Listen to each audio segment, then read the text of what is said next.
Hoje é Melisandre, porém com pausa, pra explicar uns bagulho. Vamos nós!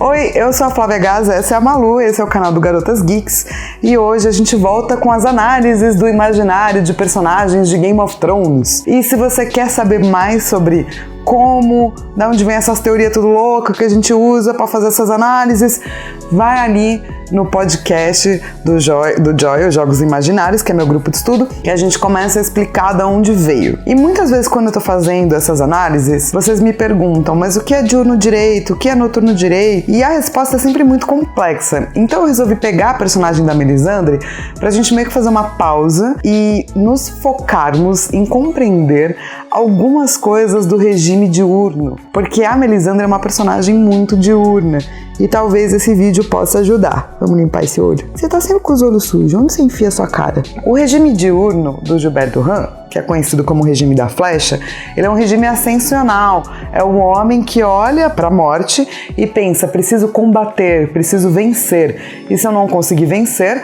então eu posso, talvez ascender depois da minha morte.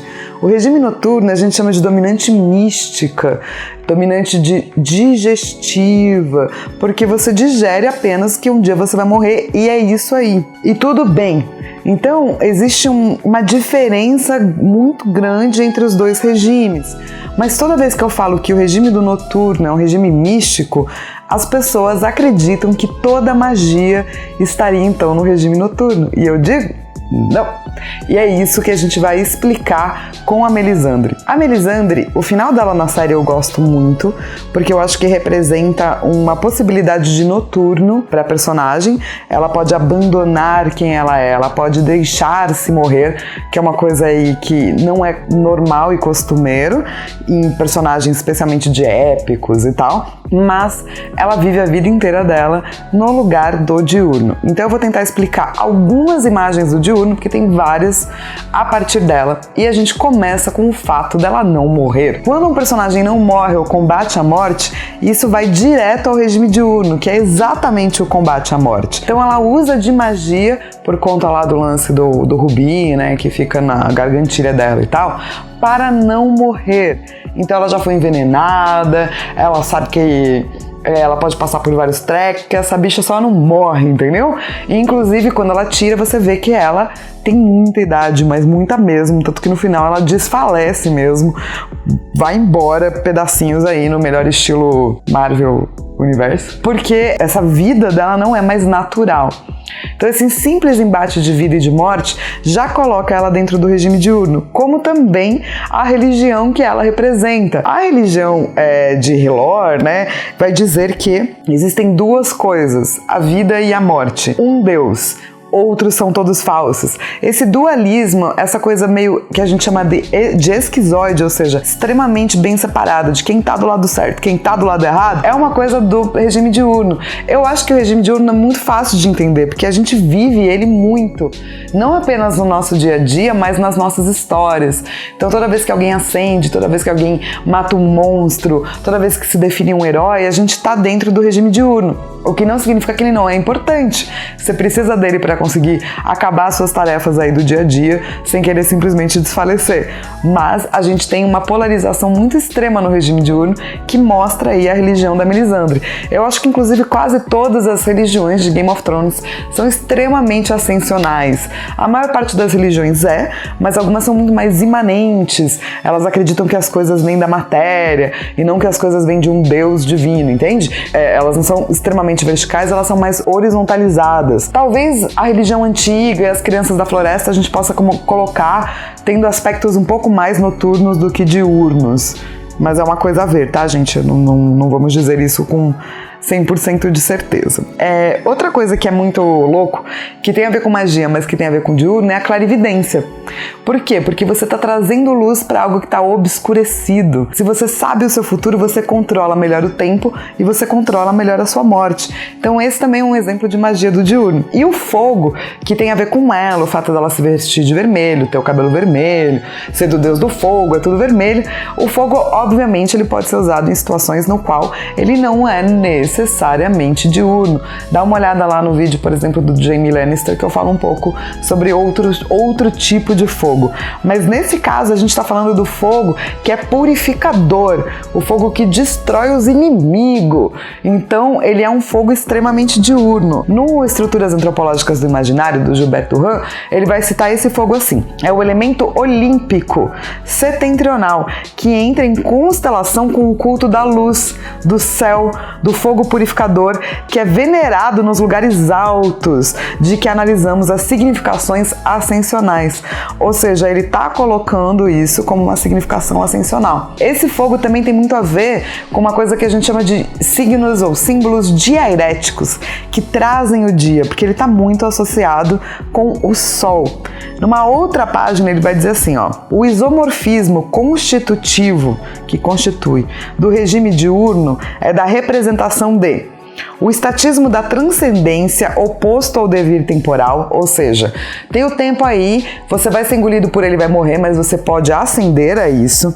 A distinção da ideia acabada e precisa, ou seja, existe a possibilidade de algo ser real e feito e perfeito.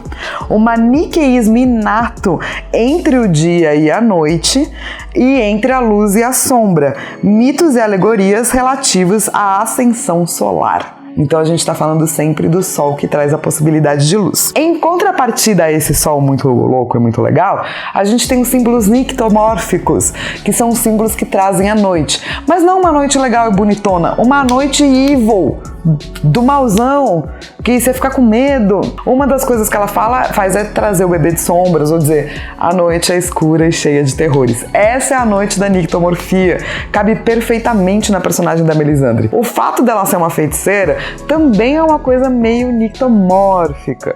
A nictomorfia ela vai pegar várias imagens que a gente associa na nossa cultura ocidental ao feminino e mostrar como que pode mostrar um feminino devorador, ou um feminino do mal, ou um feminino com muito poder, que também é o caso da Melisandre. Então, essa nictomorfia, por exemplo, ele vai falar que outro símbolo desse isomorfismo dos arquétipos e símbolos tenebrosos, encarnados pela mulher nefasta, nos é fornecido pelo mito de Kali. Então ele fala um pouco desse mito de Kali, que é a devoradora, e ele vai dizer que tem esse outro cara chamado Germaine de Tellier, que diz que a Kali simboliza tudo que se opõe à luz, obscuridade, noite e feitiçaria. Então a própria feitiçaria entraria aí como uma coisa do diurno. Porque as fadas, por exemplo, elas são místicas, elas ficam lá trazendo as estações do ano e tal, mas elas não vão causar algo horrível no mundo, nem algo bom no mundo. Essa distinção entre bem e o mal estaria dentro do diurno. E tem muito a ver com sangue. Então o fato dela usar sanguessugas, ela acreditar que o sangue tem poder, tem muito a ver com essa coisa nictomórfica da noite. O sangue, vai dizer o Durand, é temível porque é senhor da vida e da morte.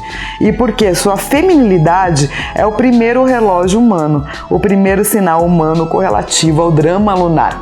O que ele quer dizer com drama lunar? Ele quer dizer que quando uma menina começa a ficar mais velha e ela menstrua, não sei se você sabia que isso acontecia com mulheres, mas acontece, ela começa a ter um relógio interno. Todo mês ela sabe que um mês passou, porque o corpo dela diz isso pra ela. Então está meio que imprintado no corpo feminino a questão do tempo que passa. A gente não tem como fingir que não passa. Se a gente passasse numa ilha deserta e não tivesse nada, mesmo assim uma mulher que obviamente ainda está no período de menstruação saberia que um mês passou. Um cara teria que marcar em algum lugar e ele podia aí perder as contas do mês. Uma mulher um pouco mais difícil, pelo menos ela sabe aí que tá rolando todo mês. Então o sangue associado ao feminino é uma coisa temível. Por quê? Porque mostra que o tempo tá passando, e o regime diurno tem tudo a ver com combater o tempo. Então se a gente pegar a Melisandre de Game of Thrones, tudo que ela representa é muito diurno. Desde a clarividência até olhar para o personagem e entender quem ele é, o bebê de sombras, tudo que ela fez, menos quando ela desiste dela mesma e retira o colar e quando ela morre depois da batalha contra o Rei da Noite. Ali são momentos que ela tem aspectos um pouco mais do noturno, que há de aceitar a própria mortalidade. Espero que tenha dado para entender um pouquinho mais sobre o que eu quero dizer quando eu falo regime diurno, pelo menos com relação à magia e à feitiçaria. Se você curtiu esse vídeo, não se esquece de compartilhar, mostrar para todo mundo. Se é a sua primeira vez no canal, bem-vinda, bem-vindo. Pode dar um seguir ali, um sininho, para você ficar sabendo de todos os vídeos que a gente posta. Um beijo e até o próximo.